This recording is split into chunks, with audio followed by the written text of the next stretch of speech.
Oi, gente, tudo bem? Eu tive que fechar aqui o quarto, quer dizer, fechar aqui a cortina, fechar a janela, porque normalmente aqui, como eu moro em casa, você não tem muita privacidade, entende? E aí você pode. Aliás, hoje tem gente aqui no lado aqui na, na vila conversando, e aí eu falo, e aí pode pode alguém passar ou ainda por cima me ver falando, entende? E aliás, nesse momento político no qual nós estamos no país, entendeu? Onde o pessoal vai escutar falando, eu vou estar falando minhas ideias e aí as pessoas vão começar a querer soltar piadinha aqui. Outra questão também é pelo fato de dos vídeos tiverem uma pelo, pelo fato dos vídeos serem grandes, entende? Então eu tenho que particionar, infelizmente, a pauta de hoje do boletim do meio-dia. E recapitulando, eu estava falando da questão Ciro e Lula, já expliquei para vocês a análise, já expus a minha análise em relação a essa questão. E agora, uma questão que também tem que ser muito levada em conta, hoje o Ciro Gomes sim, fez se encontrou com o diretório regional do PDT de Vitória, no Espírito Santo. E ele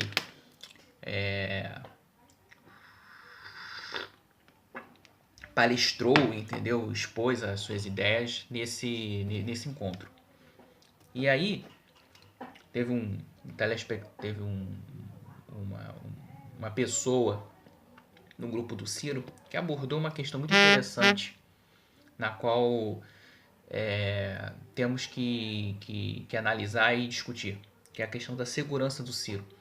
Por quê? Porque o Ciro chegou lá nesse diretório regional em um carro simples, entendeu? Como se fosse eu, você, entende? Que tá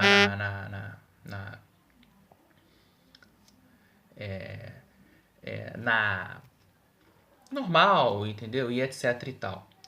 E o Ciro não é essa pessoa. Por que ele não é essa pessoa e por que ele tem que ter essa segurança exacerbada? Primeiramente é porque o Ciro ele representa é, é, um contraponto estrutural. O que seja, ele é o cara que vai de fato contra o macropoder que hoje está sendo exercido no Brasil, que é o poder financeiro, que é o poder dos bancos, que é o poder dos juros acachapantes, dos juros exorbitantes. Entende? Então, e essas pessoas têm um poder do cacete, porque tem muito dinheiro, obviamente. E, e controlam mídia, tanto que a Globo, se você pegar a Globo, é financiada pelo Itaú, Estadão, Folha de São Paulo, o Itaú, Bradesco, etc e tal. E elas não querem, essas emissoras não querem perder mamata. Em cima de juros altos, mediante a dívida pública nacional. E o Ciro, ele é o contraponto a isso tudo. Ele é o contraponto a esse macro poder. Então, o que acontece? Ele vai ser visado. Ele é o principal adversário, vamos dizer assim, é, e o mais perigoso para esse macropoder. Então, essas pessoas podem se articular em pagar, por exemplo, um bolsominion maluco, pagar 300, sei lá, 300 mil reais, conjuntamente articulado com a CIA e com a NSA, para matar o Ciro. Então o Ciro ele tem que ter uma segurança mais reforçada. E eu concordo com a análise dessa pessoa, na qual disse lá no grupo do Ciro que ele tem que melhorar a sua segurança.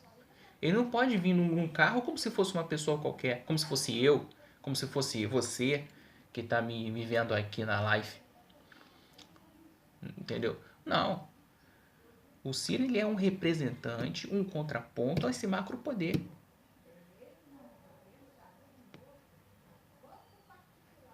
Entende?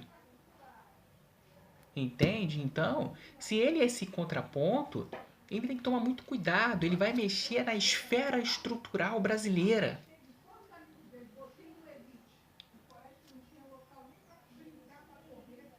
Entende? E ele vai brigar com essas estruturas, na qual deixa o Brasil no patamar que está hoje. Eu, como geógrafo, digo que o Ciro ele vai mudar a função do Brasil na divisão internacional do trabalho. Ou seja, representa muito a geoeconomia e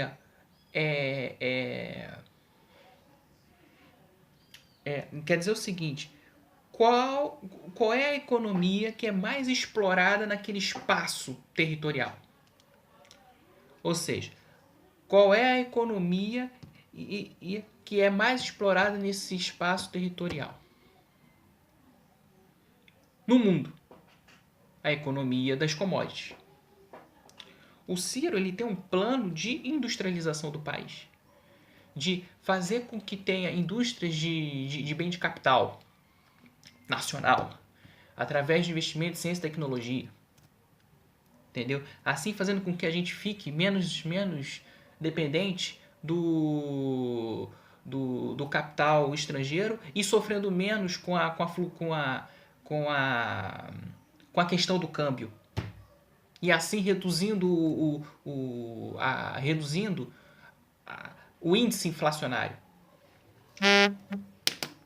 Então, o Ciro representa. Então, ou seja, para isso, o Ciro ele tem que reduzir a dívida pública. Por quê?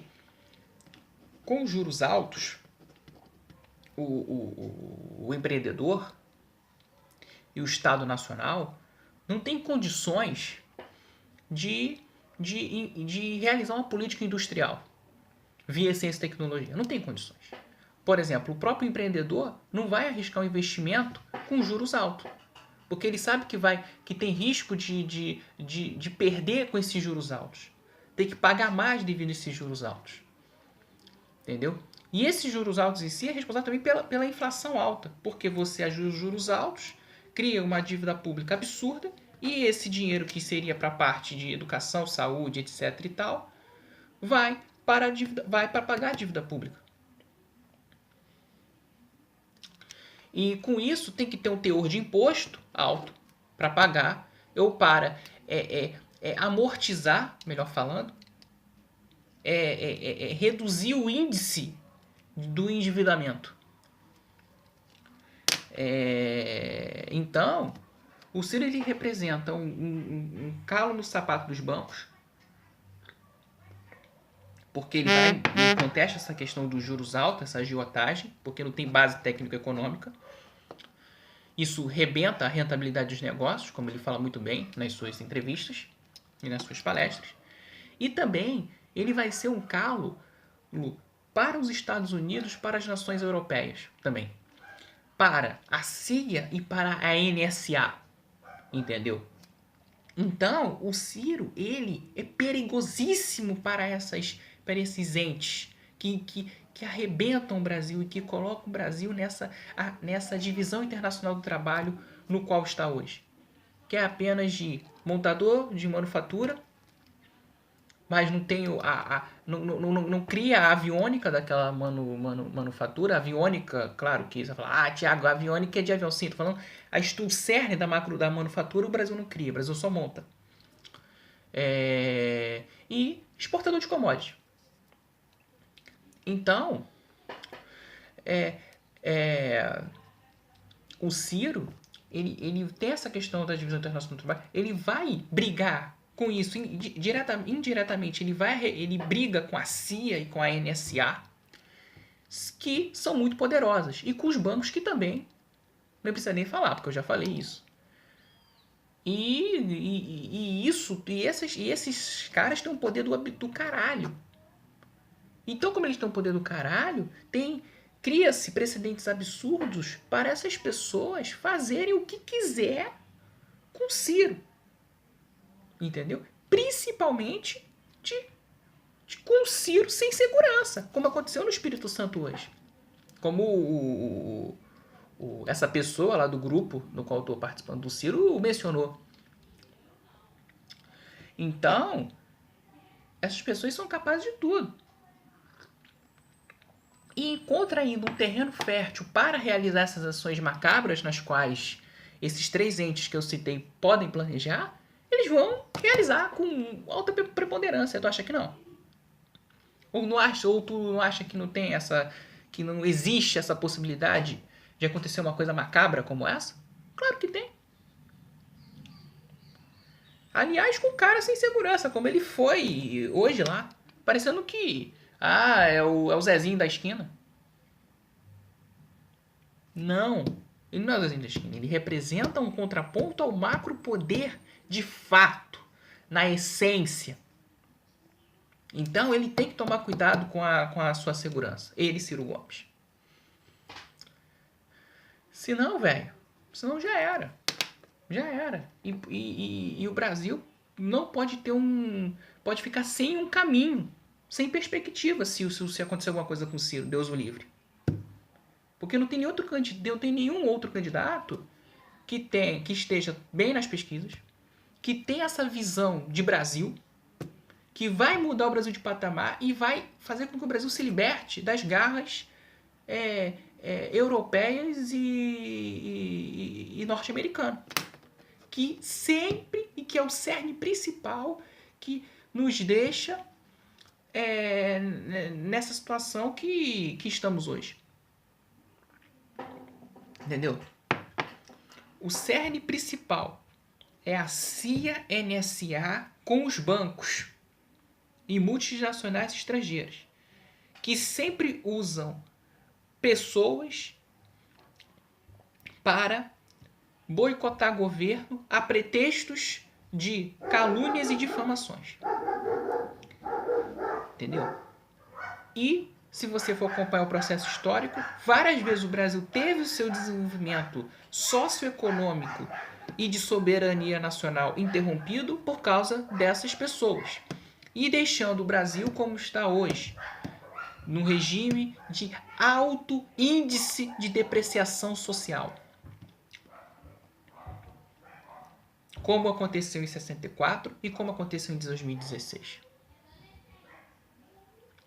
Então, o cerne principal que impede o Brasil se desenvolver em todas as instâncias, em todos os sentidos, são esses bancos, NSA, CIA e multinacionais estrangeiras. E essas pessoas fazem... Se tem uma pessoa que vai contra isso tudo e que se destruir e inibir o poder dessas pessoas, vai fazer com que o Brasil tenha o seu caminho independente, de forma que o Brasil por ele mesmo consiga pré-estabelecer pautas de desenvolvimento de educação, desenvolvimento em saúde, desenvolvimento em política industrial, de bem de capital, entendeu?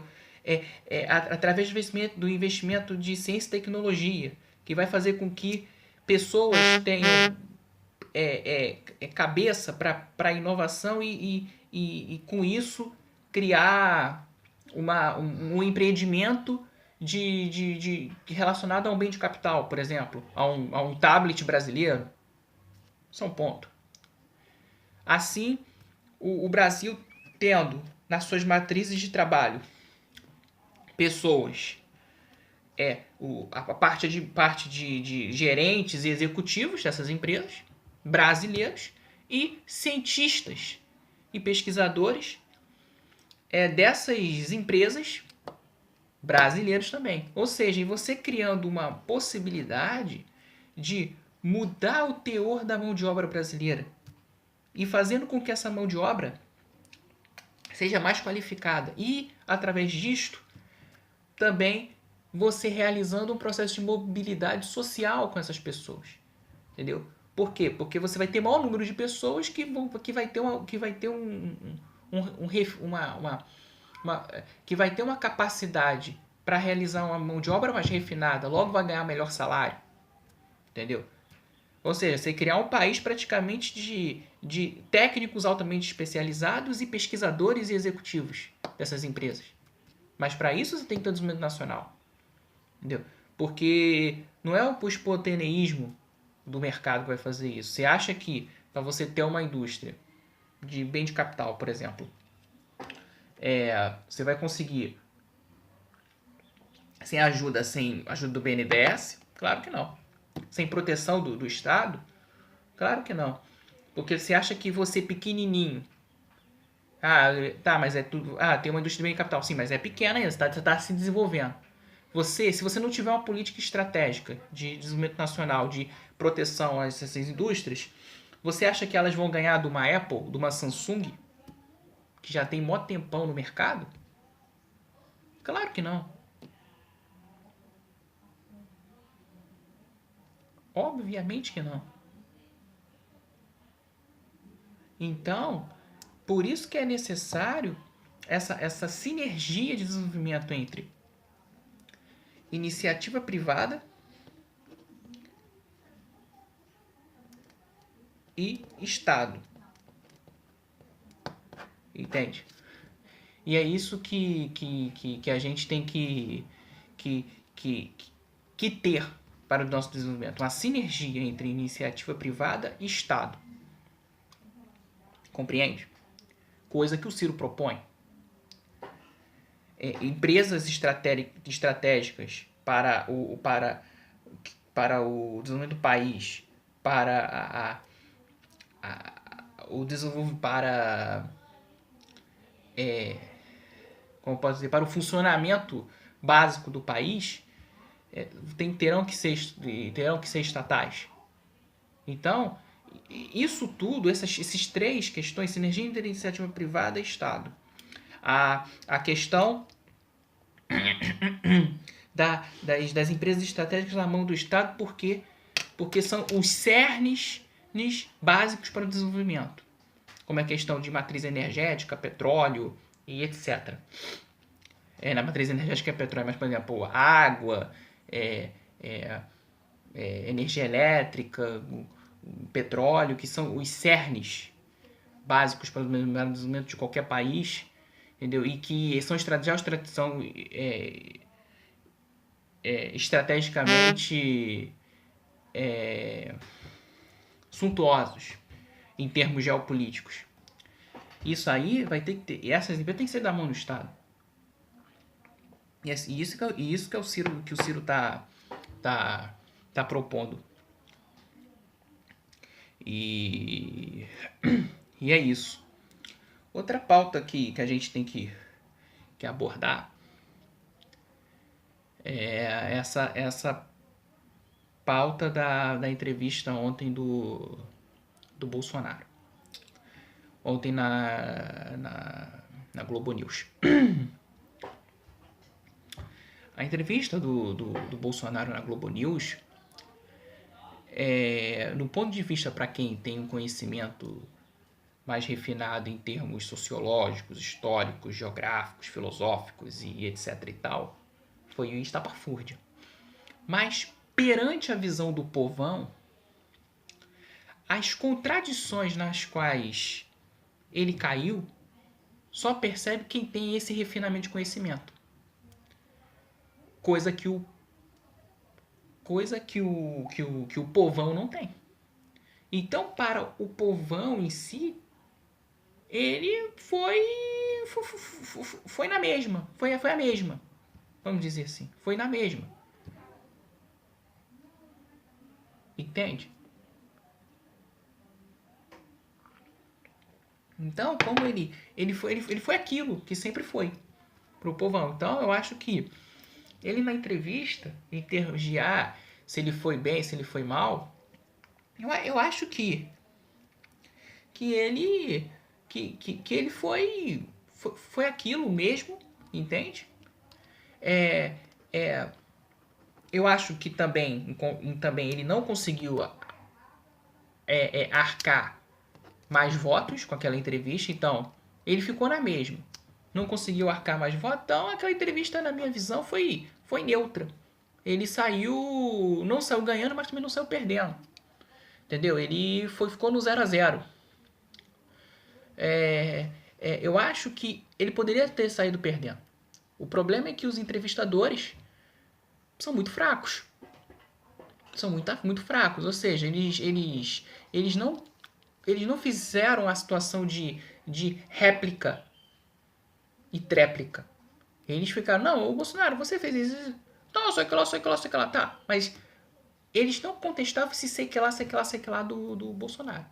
Não contestavam. Então, ou seja, eles não analisavam a réplica do Bolsonaro. Não analisavam a réplica e não contestavam aquela réplica. Entendeu?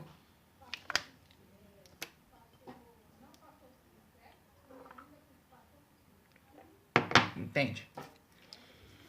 Então, eu acho que essa entrevista foi 0-0. Mas poderia ter derrubado ele. Só que os entrevistadores são muito fracos. São muito fracos. E aí, pro povão, a contradição que ele entrou não é perceptível para essa camada do senso comum. Não é. É mais para as pessoas refinadas. As pessoas, por exemplo, ele caiu em várias contradições na economia. Mas economia não é um assunto que todo mundo domina. Entende? Então é complicado. Talvez, eu acho que a situação retórica dele, por exemplo, ele gaguejou muito na entrevista da Globo News, pode ser um fator meio que de início que já o cara não tá conseguindo falar. E com isso, já de certa forma, previamente, depreciando a figura dele para os indecisos. Entendeu? Porque para ele perder voto, os caras tinham que fazer explorar melhor as análises das réplicas. Entende? Porque até o momento, aquele núcleo duro dele tá. Por quê? Porque não houve essa análise para deixá-lo, vamos dizer assim, em meio barro, meio tijolo, entende? Então, o público dele permanece, mas também ele não ganhou público. E aí é isso. E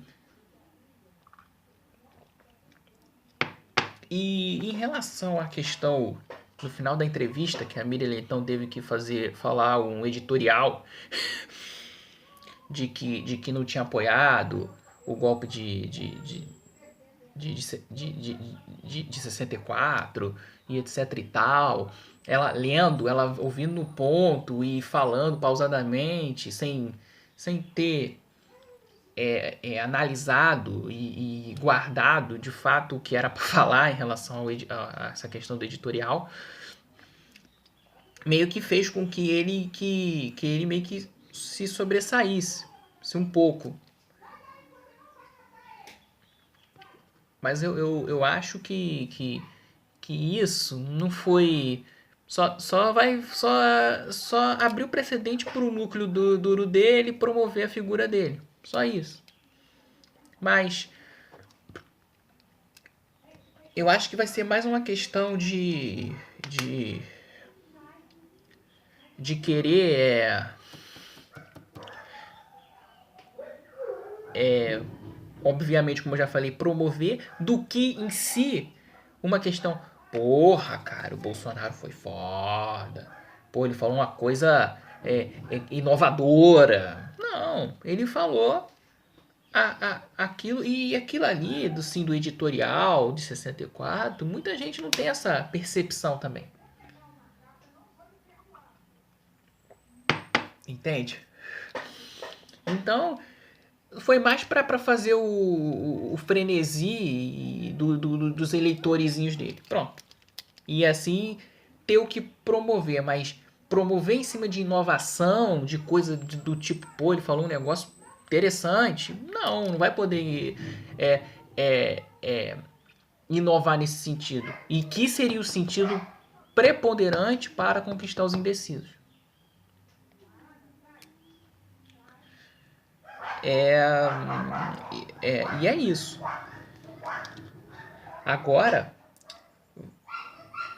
vamos aqui ao giro de notícias e analisando as notícias da manhã.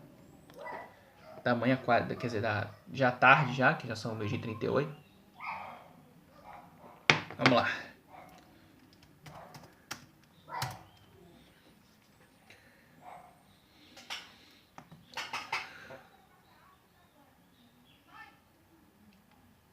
Rapidinho aqui que tá entrando na página.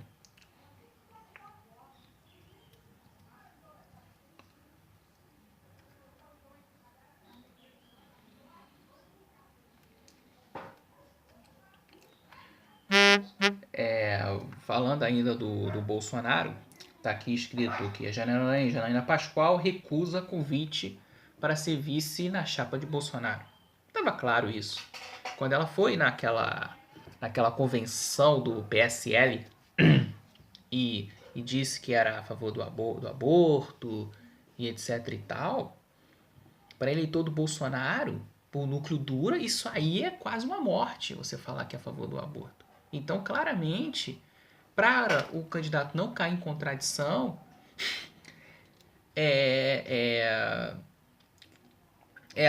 os caras,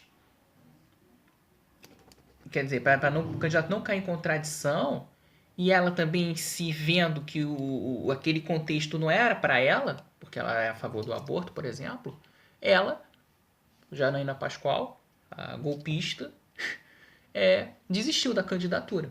Tava claro isso, só faltava assinar, mas já tava meio que se constituindo e meio que oficioso, entendeu? Vamos dizer.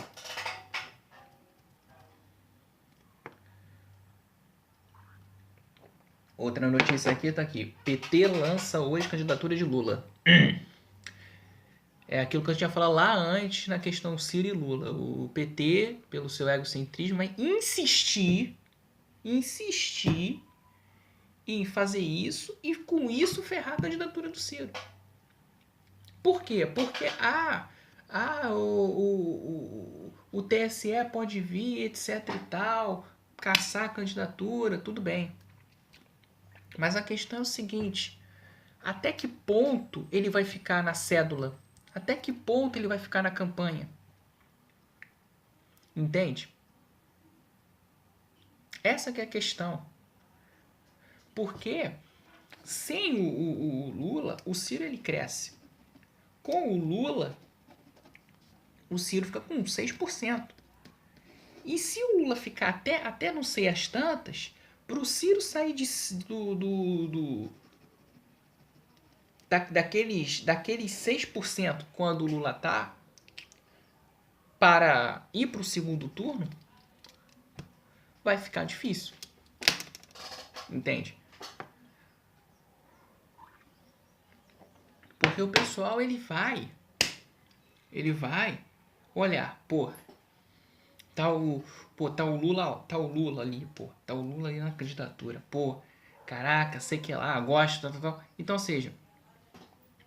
ou seja, muita gente vai ficar olhando o Lula e aí vai meio que deixar o Ciro de lado. E com isso, ele vai voltar ao patamar de 6%, que é o patamar que o deixa em terceiro lugar. Entendeu? E que só ajuda a Marina e o Alckmin. Entende? O Alckmin, eu digo o Alckmin porque o Alckmin tem uma perspectiva. Viu que ele já teve na pesquisa que eu falei do Data Poder, ele tem 9%. Então já começa a dar uma ingresia ali. Então é isso. E é complicado, cara. E é muito complicado.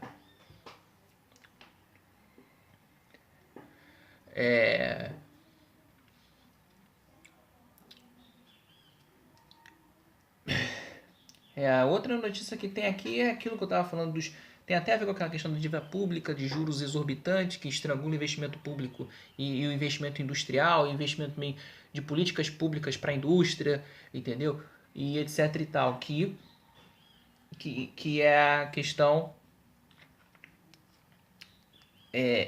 dos juros exorbitantes, entendeu? Que fazem os bancos terem lucros absurdos. Como o próprio The Economist, que é uma revista liberal, ela diz aqui, ela trabalha e fala aqui, The Economist ataca os lucros dos bancos, instituições lucram em qualquer brasileiro, em qualquer cenário. Esse qualquer cenário é por quê? Porque quando você tem uma redução de investimentos públicos, não é porque o Estado tá quebrado, etc. E tal. Mas é porque quem faz ficar quebrado são os próprios bancos. Que quando tem uma redução de receita, aí começa a briga. Entendeu? E aí os bancos começam a falar assim, não, você tem que ter mais para mim do que para investimento em educação. Tem que ter mais para mim. Tem que ter, tem que aumentar esses juros aí. Porque eu quero mais eu quero que o Estado me mantenha com mais dinheiro através e mediante a dívida pública. Entendeu? E assim aumentando mais a dívida pública devido aos juros nos quais os bancos absorvem dinheiro público. Sem base técnica econômica nenhuma. Nenhuma, entenda. É uma agiotagem de fato que estrangula a política industrial, que estrangula de política de investimento público industrial do Brasil e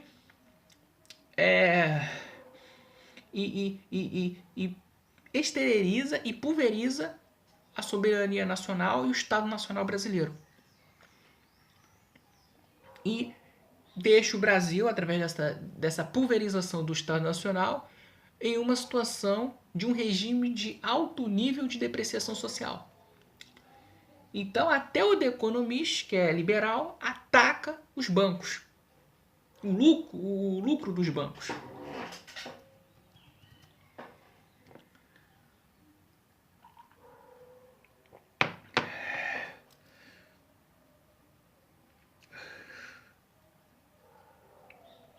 Convenção do PSB em Minas tem confusão e empurra-empurra.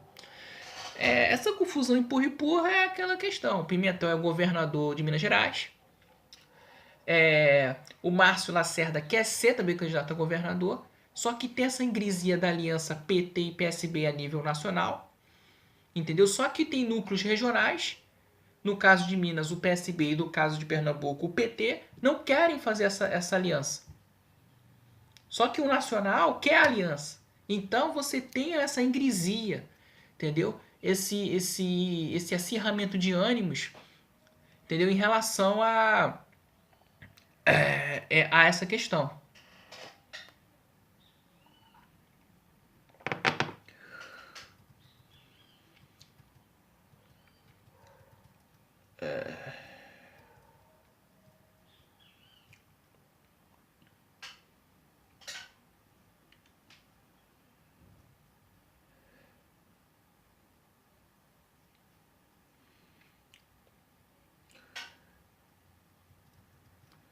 Uma coisa que a gente tem que... Aqui, estou vendo aqui em economia. Diz o seguinte, aqui no JB. Petrobras ganha, tem um lucro, vamos dizer assim, de 10 bilhões no trimestre. Com certeza a Globo vai falar que foi porque houve redução de gastos, e houve venda de ativos da empresa, nada disso. Isso é pura falácia. A questão é o seguinte, a Arábia Saudita parou de produzir petróleo, quer dizer, reduziu a produção de petróleo. Com isso, com a redução da produção de petróleo, o preço do petróleo ficou mais caro. E com o preço do petróleo mais caro,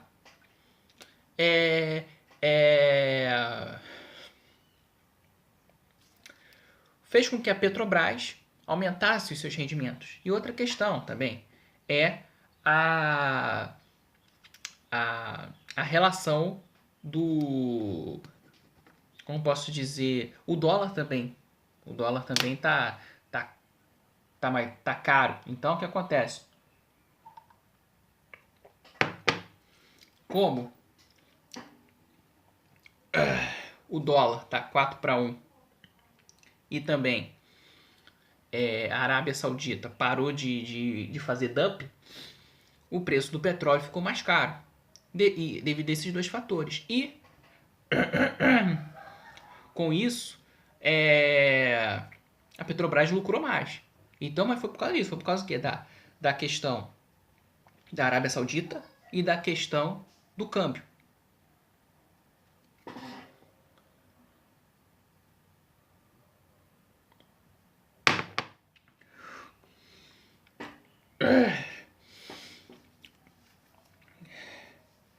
Que com o dólar mais caro você tem a reversão real é absurda.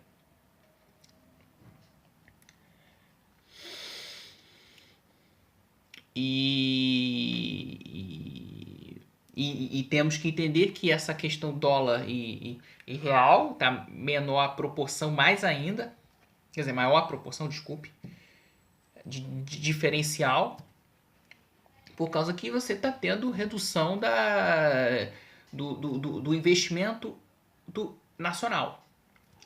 E aí, dependendo mais ainda, você não está tendo políticas nacionais de desenvolvimento, está reduzindo esse teor de política, logo você vai depender mais, sua economia vai ter menor importância e vai depender mais ainda de uma que já tem na essência uma grande importância, logo desequilibrando mais essa taxa de câmbio. Entendeu? E que aumentou o lucro da Petrobras. E que faz que aumente o lucro da Petrobras por causa dessa desproporção absurda. E também a questão da Arábia Saudita, que fez dumping para beneficiar os Estados Unidos e ferrar o governo da Dilma e ferrar a Venezuela. Porque a Arábia Saudita é aliada dos Estados Unidos. Temos que entender a relação mesoescalar ou relação regional com a relação macroescalar, que é a relação mundial. Entende? E é isso aí. Entendeu? A gente não pode ficar pensando só na rebimboca da parafuseta. Você tem que relacionar a rebimboca da parafuseta com a questão macro. Para aí você entender a relação sinérgica entre os dois e você ter uma melhor análise e uma melhor conclusão deste fenômeno. Aqui também no JB tá dizendo o seguinte: manifestantes protestam contra o possível corte em bolsas da CAPES. Isso aí está relacionado à PEC da morte, que estipulou um teto de gastos, desconsiderando o fator da demanda nacional. Entende? O que seria isso? O quanto que o país precisa para ter um desenvolvimento adequado na saúde, na educação, na segurança e na ciência e tecnologia. O quanto de demanda? Com certeza essa PEC da morte estabelece um teto muito abaixo do que a demanda de que o Brasil precisa nessas questões das quais mencionei. Logo você cria uma ingresia, cria uma falha entre essas duas questões e com isso vai ter uma política de desfinanciamento, entendeu? E de depreciação, no caso aqui da ciência e tecnologia. Por quê? Porque é assim, quanto uma pesquisa precisa para ter um desenvolvimento XYZ em agosto de 2019? Pô, tanto. Se não tiver esse tanto, não vai ter um desenvolvimento XYZ. Vai ter um desenvolvimento mais depreciado, ou não vai conseguir nem estruturar o próprio desenvolvimento da tal pesquisa. Entende? E o que o governo está propondo como gasto, como investimento, é muito abaixo do que necessário para manter a pesquisa na sua manter a pesquisa viva, vamos dizer assim. Com isso, fazendo com que essas pesquisas fiquem com risco de serem paralisadas. Entende? Por exemplo, tem uma pesquisa dessas questões mais de biomédicas. Preciso de um reagente, de tantos reagentes. Aí o governo fala, ó, cara, é isso. Só que isso não vai conseguir comprar, não vai ser suficiente, desculpe, para comprar os reagentes. Logo, mas o principal cerne para a pesquisa andar são esses reagentes. E aí? Tô dando um exemplo crasso, só para tu ter noção. Além do mais, de outras pesquisas também. Isso que eu estou falando nas ciências exatas, que elas são mais priorizadas na questão de pesquisa. Imagine as ciências humanas, que tem também uma ação política para desestruturar as pesquisas em ciências humanas. Tanto que eu tive que ver uma pessoa do grupo do Ciro mesmo falou em relação, mostrou lá uma reportagem da revista Pilantra, vagabunda, golpista da época, falando e criticando as ciências humanas, dizendo que o país, a maioria dos jovens do país, primeiramente, a maioria dos jovens do país é mais de humana, gosta de apoiar político, gosta de mamar na teta, aqueles enviesamentos de analíticos de quinta categoria da direita. E dizendo que os jovens são preguiçosos, entendeu? Querem ficar na aba de político, só ficam nas ciências humanas, porque é mais fácil. Olha a ideia do cara. Isso é para quê? Para ferrar as ciências humanas. Mas por quê? Porque elas têm um teor muito maior em termos políticos, que contestam as ações macrosistêmicas, na qual a época representa. Então, a época que representa e que é financiada por bancos vai fazer isso, vai fazer ode e vai criticar as ciências humanas que criticam esse macrosistema financeiro. Não é que as exatas, que os caras de exatas não têm essa crítica, também tem. Só que o teor maior de crítica advém das ciências humanas, nesse sentido. Então aí ele fala que os jovens são preguiçosos, que vivem na bolha, que não sabe escrever, aí vai para ciências humanas. Ou seja, ciências humanas, realmente o cara não tem que saber escrever, não. Olha a ideia do cara. Não, o cara entra sem saber escrever. Tá, né? Normalmente o cara que gosta de ciências humanas, o cara que tem um feeling para escrita. Isso demonstrando o quê? Que ele dizendo isso, ele subentende-se que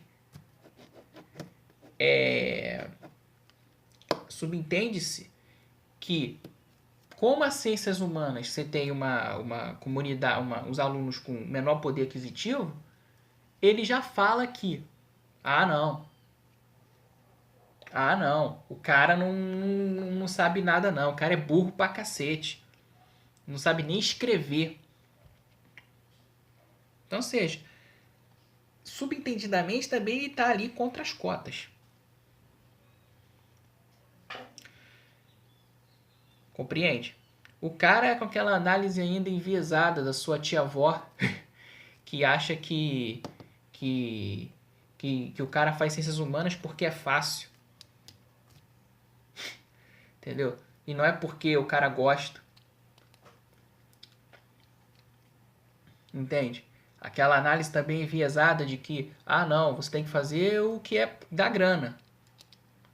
Entende? Mas por que ele faz isso? Pelo que eu já expliquei. Ele é representado ele está representando, melhor falando, o capital financeiro. Entendeu? E quem contesta esse capital financeiro? São as ciências com maior teor, como eu já falei, ciências humanas. E eu acho engraçado que ele acha que a ciência ela não deve ser política. Sendo que, na essência, a ciência ela vai ter, de uma forma ou de outra, um posicionamento político. Por exemplo, quando Lavoisier fundamentou, vamos dizer assim, as bases da química, chamavam ele de bruxo. Sim, chamavam de bruxo. Olha o bruxo, olha o bruxo. Ou seja, por quê? Porque naquela época o Estado ele era associado à igreja. Então, para a igreja, quem cria tudo, principalmente naquela época, foi Deus. Então, o cara que tá querendo demonstrar como é que é a criação, tá indo de encontro a Deus. E o Estado também se enviesava dessa forma. Entende? É o caso do Galileu Galilei, que teve que negar que a Terra girava em torno do Sol. Ou seja, a pesquisa dele, do Galilei, era anti-regime. Então, ou seja, era política. Só que a política anti-regime. Então, ou seja, a ciência em si é política. O cara não pode querer desassociar em todos os sentidos a ciência da política. Como ele quis fazer no artigo. Entende? E então é isso. Dá uma olhada aqui. Deixa eu ver se tem mais alguma.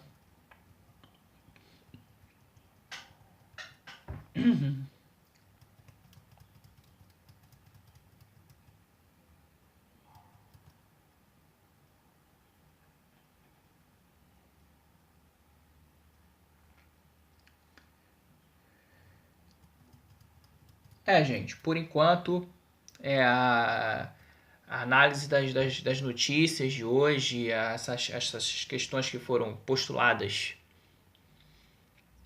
as questões que foram postuladas nesse vídeo